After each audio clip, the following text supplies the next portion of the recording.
Hello YouTube, kamusta kayo? Kita-kita na naman tayo. This is your boy Ace checking in and I'm back with another video. So ngayon nandito tayo, dumayo tayo dito ngayon sa may Muñoz, sa may bandang crossing ng Roosevelt at saka ng EDSA. At pinuntahan natin tong Boogie Boogie, hindi ko alam, surplus shop or ukay-ukay store na nakalagay sa labas. Basta yun yung pangalan niya, Boogie Boogie.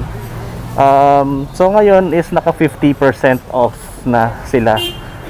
Ayan, sa lahat ng sapatos. So merong price chart doon, pero yung mga sasabihin kong presyo dito is kayo na lang bahala mag bawas ng presyo, no? So huwag na natin patagalin tong vlog natin at marami-rami pa rin sapatos na natitira dito. Then pakita ko na lang sa inyo kung ano pa yung mga masasabi nating worth it pambilin at yung mga selection sila magaganda pa. So umpisa na natin to.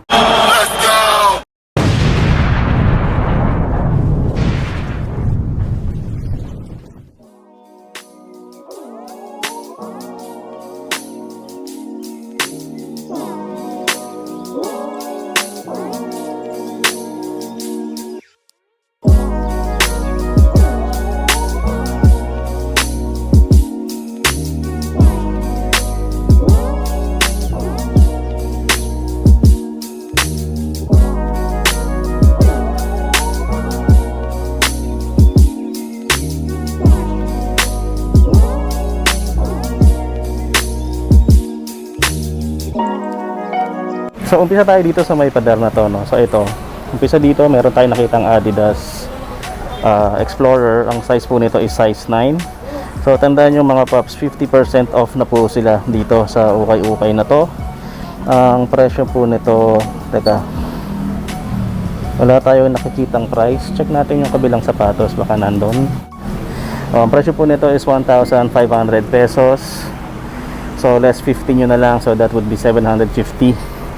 Size 9, katabi niya po itong Nike Zoom Ascension.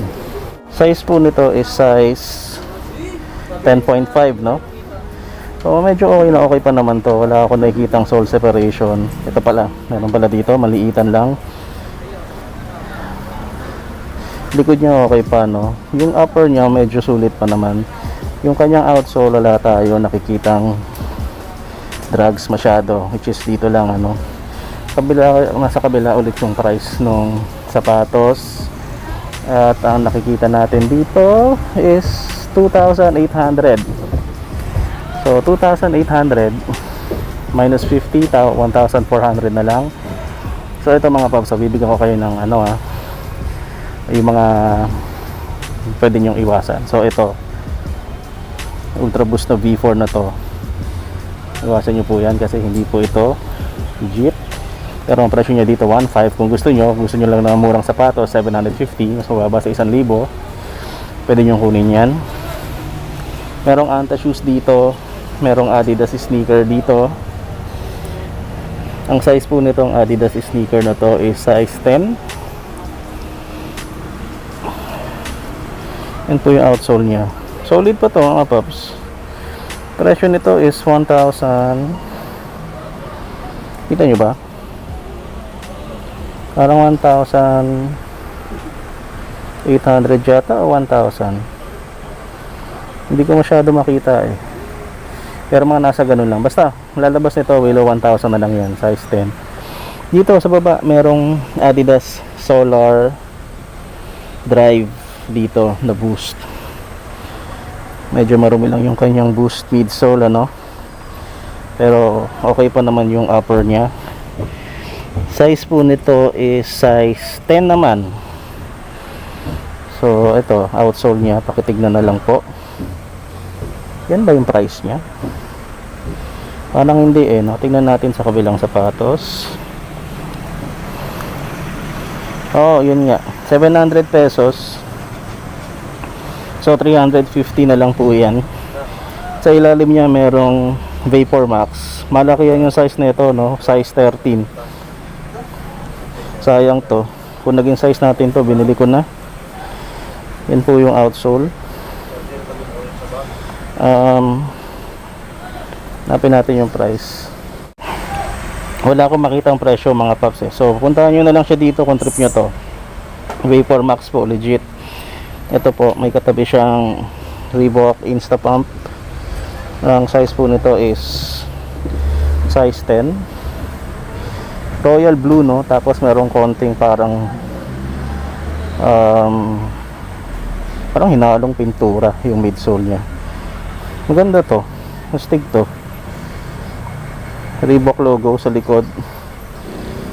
Outsole nya medyo pudpud na, no? Ngayon lang ako nakakita ng matinding drags sa isang Instapump sa ukay-ukay. Ang presyo po nito is 900 pesos. So 450 pesos na lang po. Sa ilalim niya is itong North Face na sapatos, extra foam. Ang size po nito is size 8.5. Wala nga lang siyang insole, wala rin siyang shoelace. Pero okay pa naman, ano. Ang North Face, ito yung mga hiking shoes eh. So itong specific na sapatos na to ay mukha lang naman siyang pang takbo. 880 pesos, so that's 440 pesos na lang. Sa ilalim niya merong Pure Boost na ang size po, ay sorry po, teka, check natin yung size mga paps. Ito po, may Pure Boost dito, size 9.5. Wala naman tayo nakikita ang diferensya sa prime knit nya, no? Yellowing lang yung kanyang boost talaga. Presyo po nito 1,800. So 1,800, so 900 pesos na lang yan. Dito sa baba, ito kakaibang New Balance. Akala mo Air Force One. Ito hindi ko alam kung anong brand ng sapatos yan. Same here. Ito Adidas Cloud Foam midsole, size 10 po. Ayan. Yung mga ganito, sulit na sulit pa to eh, no? Kung pang araw-araw nyo lang, pwede pa. May 4-foot drags na nga lang, 980 pesos. So magkano yan? Kayo na po magbawas. May butal, so mahirap yan. Ito, sa ibabaw niya is mayroong New Balance na 247. So ang ganda nito, mga ganitong materialis ng Adidas rin ng New Balance, alam mo high quality eh. Hindi mo kumakapit yung dumi. Yun lang ang problema sa mga ganitong klase ng leather eh. Makapit talaga yung dumi, ganyan, hirap tanggalin. May dikitan na dito, siguro nag-sole step na sa previous owner. May butas talaga, perforation yan, yung ano, sa toe box. Ayan po yung outsole, pakitignan na lang. Ang price po, nakikita nyo ba, 980 o 950, mga ganon. So ilas nyo na lang po 50, sabihin nyo ng 500 pesos, estimate na lang po. Ultra Boost, ano to, V4 version 4, no, triple white. Ayos na ayos pa naman to. Ito, kita nyo lang yung glue marks dito. Sa kalumaan na yan eh. Normal lang yan. Yung case nyo hindi pa nag-yellow, okay na okay pa. So nakikita nyo nga lang talaga yung glue stains. May mancha nga lang, no? Mahirap, i-repaint nyo na lang yan. Boost niya okay naman. So ito, pakita ko sa inyo, ito legit, no, yung isa reps. So pagtabihin natin para makita nyo yung difference silang dalawa. So mabilisang comparison lang tayo ng isang legit na Ultra Boost V4 sa isang reps. So ayan, so ano ba yung may nakita nyo yung difference, no? Ayan, nakita nyo yung heel cap nya, meron siya makintab na layer sa taas. Kita nyo glossy, diba? Ito flat lang, unang-una. Yan sa mga telltales ninyo para malaman ninyo. Then kumpara nyo yung boost nilang dalawa. Sa likod na lang natin tingnan. Ayan, kayo na bahalang tumingin kung ano yung difference niyan. Pero ito yung fake, ito po yung legit. So ayan po. Pagdating naman sa pattern, kita nyo mas malawak yung ano neto, yung part na yan kumpara dito, oh. Tapos ang haba nung sa may bandang taas, ito okay lang. So ayan, oh. Pero ang pinakaunang-unang nyo talagang titignan is yung boost. Ayan, difference ng boost. So yung mabilisang legit versus ano fake comparison lang para malaman nyo niya kung ano yung makikita nyo sa ukay-ukay kapag nakakuha kayo ng boost, no. So ito legit to, Ultra Boost na to. Ang presyo nito is 2,500, so 1,250 na lang to. Napakamura na. So kung may budget kayo, bilhin nyo na to dito. Ang retail price ng mga Ultra Boost sa mall is pumapatak na mga nasa 8,500 to 9,500. Tapos syempre may mga nakasale niyan, pero hindi na kayo talo sa isang Ukay shoes, no? Ganda pa na ito, tingnan nyo naman yung outsole niya, no? O, ang kapal-kapal pa. So sulit na yung 1,250 ninyo para sa Ultra Boost na yan. Dito sa taas may nakita tayong French Blue na Jordan 7. Ayan, pakitignan nyo na lang yung condition nya. Kayo na po bahala mag-LC dito. Ito na pala issue nya, no? Wala na yung back tab nya na may nakalagay na number 23. Ang size po nito is ano ba? Size 10. So kayo na bahala. Ito kayo na bahala dito. Feeling ko hindi ito ano. Ito size 10 siya. Kasyang-kasya sa inyo, pwede pa. Ang presyo pala niya is 2,800. So that's 1,400 na lang. Itong katabi niya is itong Anta na Clay Thompson. So kitang-kita naman dito. Ayan, Clay Thompson 11. Malaki yung size niya. Tignan natin yung size after natin ipakita yung condition sa inyo. 3,800 po ito. So that would be 1,900 pesos. Check natin yung size dito. Size po niya is US 11. So medyo may pagka-Lebron yung dati niya nitong Clay Thompson na to. Ito, may number 11 sa taas. Madumi lang yung puti, pero kung kasya sa inyo to, pwede pang basketball. Konti lang yung drugs, konti lang yung 4-foot drugs din. So katabi niya o nasa ibaba niya is itong Nike Lebron to eh. Di ko alam kung anong series ng Lebron to, kung Ambassador ba to o Witness o kung ano man. Ang dami-dami kasi nilang version ng mga sapatos nila. Pero ito, pakicheck na lang yung Condi. Size po nito is size 9.5. So ayan po, 1,800 pesos. So magkano na lang yan? 900 pang basketball shoes, so 900 pesos, hindi na masama. Ito po, Yohji Yamamoto, hindi ko na isasali, alam niyo na kung bakit. Sa baba po niya is itong Air Max na hindi ko alam kung anong klaseng Air Max to, wala nga lang siyang sintas.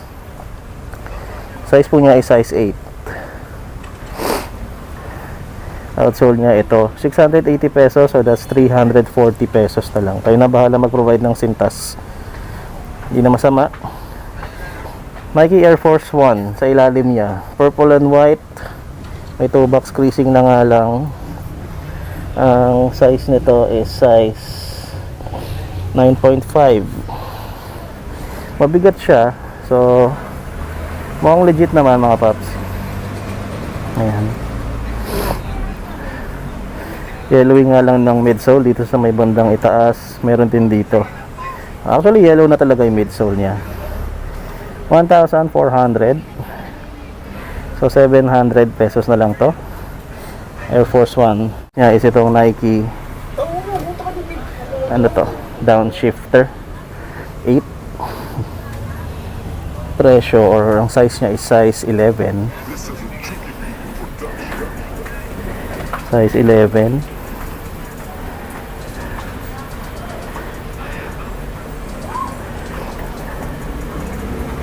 $1,500. Tama ba? So 750. Sa taas siya is merong Adi Zero Tempo. Ang size po nito is size 7.5 lang. So medyo maliit, no, para sa mga small feet dyan. Maganda, may speckles pa yung kanyang midsole. Then yung kalahati niya is boost. Ang nakalagay dito is Energized Stability. Astig to, no? Continental rubber na rin, so mabilis o hindi siya mabilis mapudpod. 780 lang, so 340 pesos na lang to. Hindi, 300 ano, tama, hindi, mali, mali tayo, 390. So ayan, Adi Zero Tempo.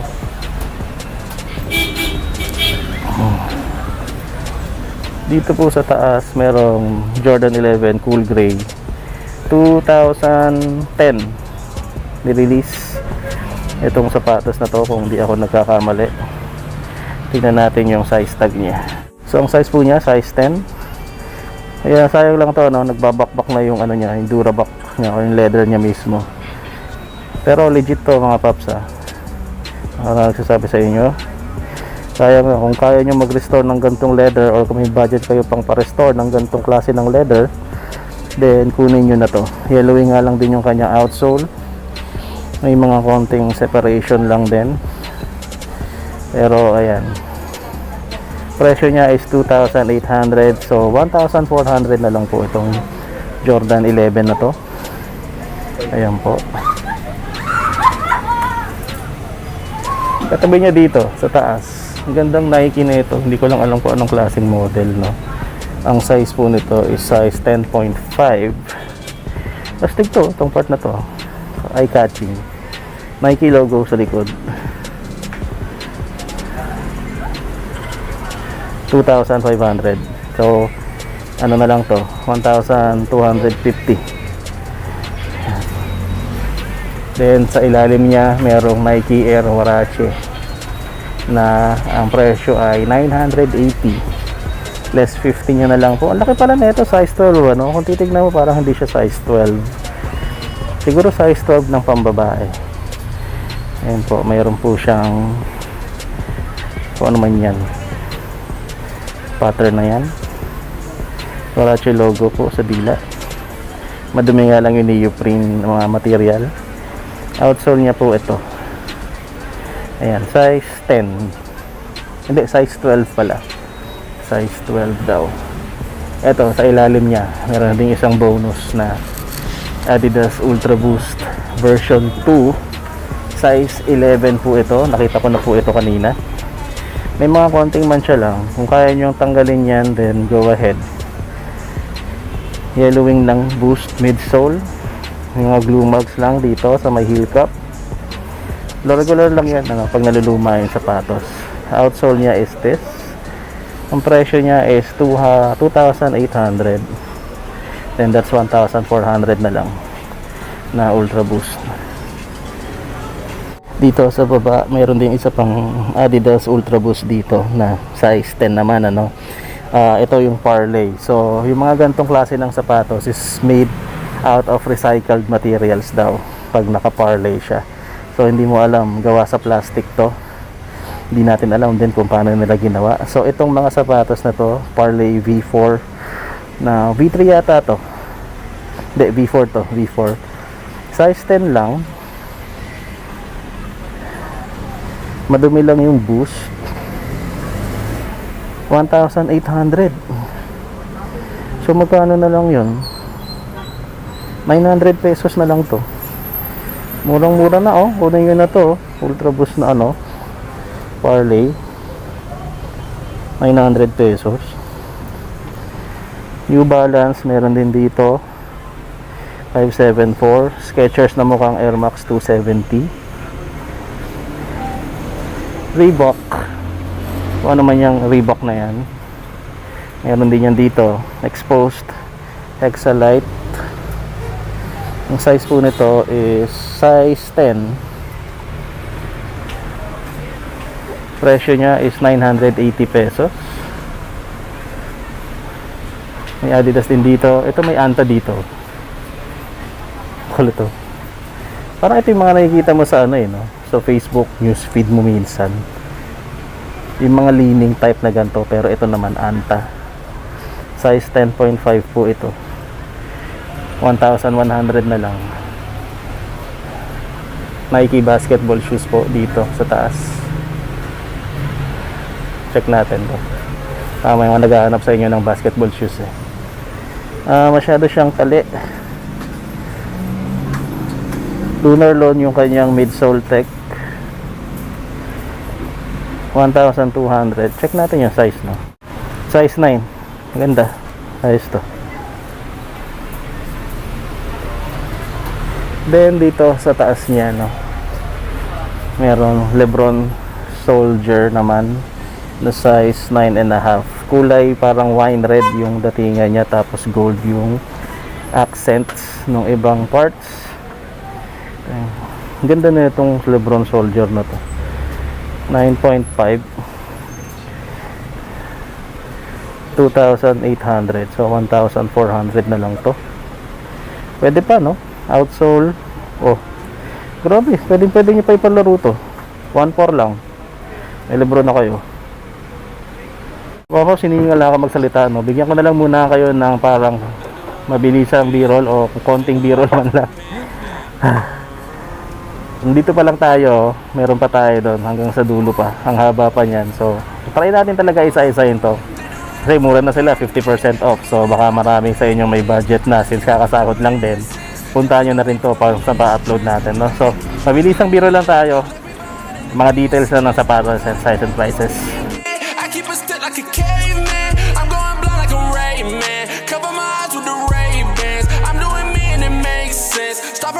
To make sense, I made it stretch like a latex. I had to follow the pavement. Born out of Sam Gravesend. Born out of Sam Gravesend. It took me too long to make rent. I had to get off the bullshit. I had to drop and I'm dropping it in. I had to pop and I'm popping again. Then once your boy that fell, I get it in. Down on my dick, too dependent on friends, too dependent on love, too dependent on trust. I got me in this city and this one going up. Whoa. I got me in that city and this one going up. I had fire in the vault, now that bitch blowing up. Everybody that left me feel like showing up. Whoa. The curtain done open, you can't interrupt. If it's me in the game, then you knew what was up. And ain't nothing gon' change but the money is up. They do it all for the pendant. I gave it up like appendix. I'm ducking out for the misses. There was no need for a mistress. You got the cash, you was lit.